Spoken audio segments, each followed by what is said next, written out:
Imagine that you're back in the first grade. You just finished your AYSO soccer game.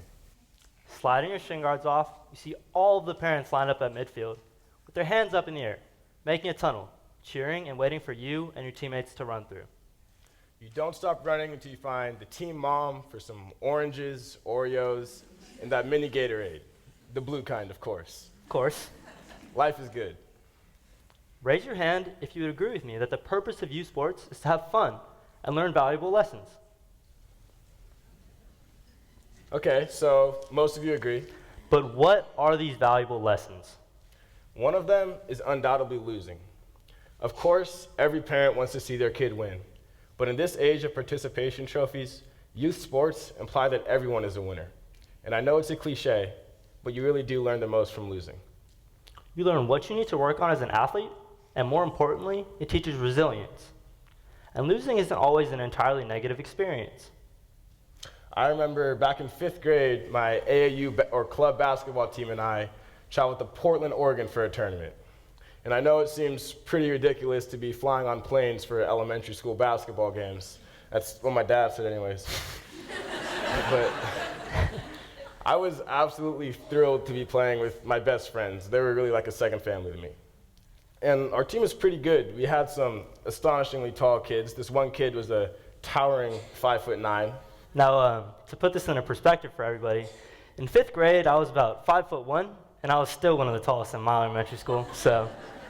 Thank you for that, Anay. Anyways, it was the semifinal game, kind of a big deal, and we were up by 2 points in the final seconds of triple overtime, and I still remember it perfectly. They swung the ball to the corner, and they hit a 3 to win the game. And as the clock expired, my teammates and I just couldn't hold back tears. Seriously, it was like Niagara Falls on the bench. It was ridiculous. But as we sat there, our parents began to cheer for us.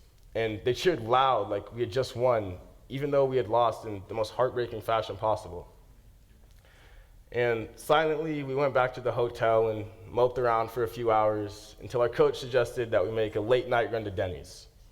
And so we went to Denny's and we ate and laughed and just had the best time ever, not just as teammates, but as friends and as brothers. And of all my years playing sports, this has to be my most treasured memory, despite it coming from a loss.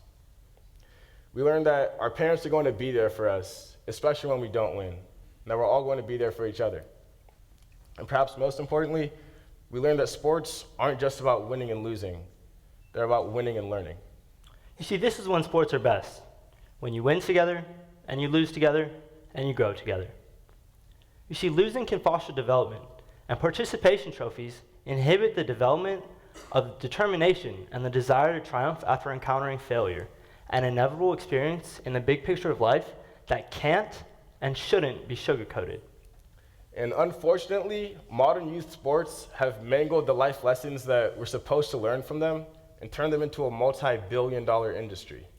For example, by preaching the no days off philosophy, coaches mislead children, teaching them that success is just a sum of hours, twisting the meaning of hard work.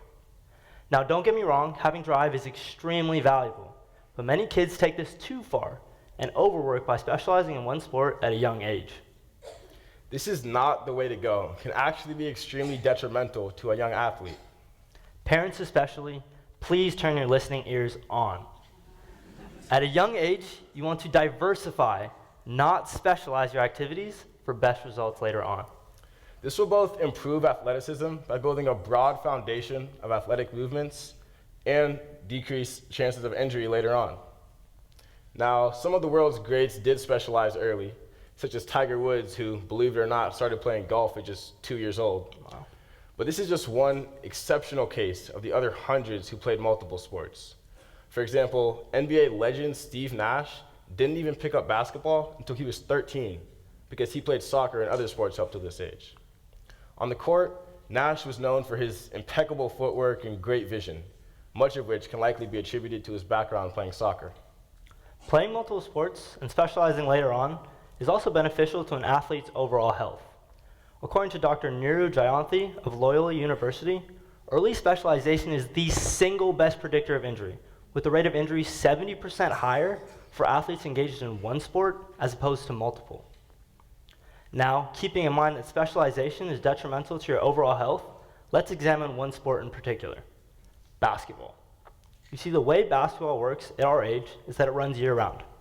October to March is the high school season, on top of watching March Madness, of course. Of course. March through July, you spend with your club or AAU team, and July through October is dedicated to conditioning, skill work, and playing open gyms. The game is non-stop. If you ask any high school basketball player, what is the best way to get recruited to play college basketball, their response will be the same, AAU. For those of you who don't know, AAU is an acronym formally standing for Amateur Athletic Union, but is essentially used as an umbrella term for travel basketball played in the spring and summertime outside of school. Now, these huge AAU programs take a quantity over quality approach by making as many teams as they can, regardless of talent. This essentially turns these large programs into factories completely apathetic to individual development, both on and off the court. Many young players will join a program simply because it is well known in hopes of getting recruited to play in college, yet are instead thrown into a system where they'll likely not receive much individual attention.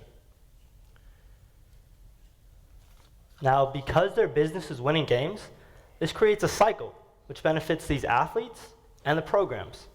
These big-name players who these coaches look after only grow their individual stock. This cycle neglects those who aren't ranked top 25 in the country or can't throw down crazy 360 slam dunks. Now, there are good programs out there, but from a parent or student athlete's perspective, it can be extremely overwhelming to try and find the right one for you. One that values your development on and off the court and cares about building a great team atmosphere. Personally, I've had a good AAU experience. From 3rd to 8th grade, I played with the same team. And I know what you're all thinking, oh, they specialized. They didn't. They all played soccer together, just like Steve Nash. Thank you for clearing that up. Our team grew as a family, forming unbreakable bonds with each other and our coach. Coach would call us and text us to make sure we were on top of our homework and to see if everything was going well with our families. After high school began, our team ended up breaking apart, but we all still kept in touch. I still remember the text that my coach sent me when I told him I wasn't going to be playing for his program anymore. He said, "We all gotta do what we gotta do sometimes, and I understand, but look out for your boys. You guys grew up like brothers, and you can always count on family." This camaraderie exemplifies the beauty of youth sports, and I will forever cherish all of the memories from that team. However, I know I'm in the minority here, as most other coaches focus on the business of basketball, not their players. Unfortunately, all sports nowadays seem to boil down to a business. A business where coaches and programs are so focused on trying to win and make money that they lead young athletes to specialize early on and cut corners. Coupling that with the everyone wins culture of participation trophies, children miss out on valuable learning experiences. Instead of being taught teamwork and resilience, values that these children need to learn, coaches teach athletes skills to please them and make them money. You see, that is the issue, but it can be fixed. Embrace the rec sports and the games at recess. Do not push kids excessively into competitive sports until they are genuinely interested and ready to do so. Allow for a natural love for the game to develop, because then players can motivate themselves and better navigate the good, the bad, and the ugly of their athletic careers. You see, the beauty of youth sports is that Harlan and I have only known each other for a couple of months, but through the highs and the lows of our basketball seasons, we've only grown as teammates and as friends. Although after a couple of years, our paths will most likely diverge, I know that I've made a friend for life.